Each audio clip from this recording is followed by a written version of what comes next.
We have more questions that we could not get to on air with Representative Fred Brown, who, of course, is seeking re-election, the GOP nomination for District 14 in the Texas House. We appreciate you sticking around, Fred. Thank you.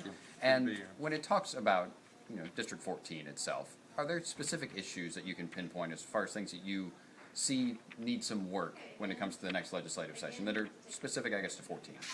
Well, just to make sure that A&M gets their fair share of the money. We've made higher education a top priority in the state, and we know that if we're going to be able to attract quality businesses in Texas, we have to have a well-educated workforce. So we need to make sure that we have the money available for A&M to do what they need to do. On the community college level as well, is there something that you would like to see done on that level? Well, we have to fully fund our community colleges because right now they are brimming with new students all across the state because the cost of tuition has gone up so much in our four-year institutions that students are running quickly to our two-year institutions. Sure.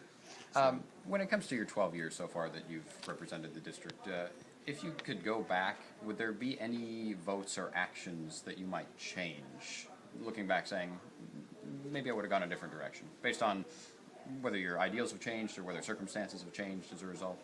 I don't think so. My votes on different issues have all been reflective on our district here and the values and that is shared by so many of the people in Brazos County. When it comes to state issues, obviously we're talking about the budget and the deficit and all that's going to be coming up. We discussed that on air. We discussed transportation as well. Is there an issue in your mind that's not getting talked about that needs to be discussed, and what would you do on that issue if you get reelected?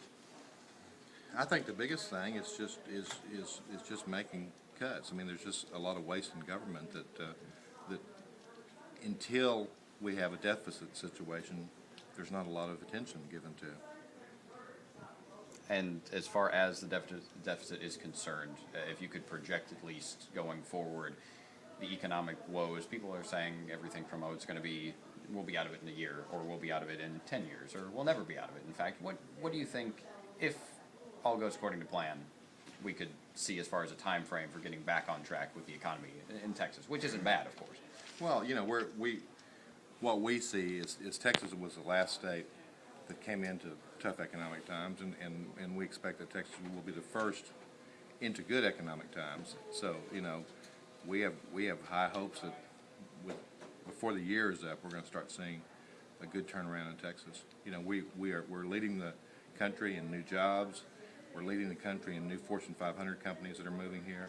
So things look really bright for Texas. Fred, we appreciate the time this morning. Thanks for coming online and coming on air. See you. We appreciate it, Thank you so sir. much.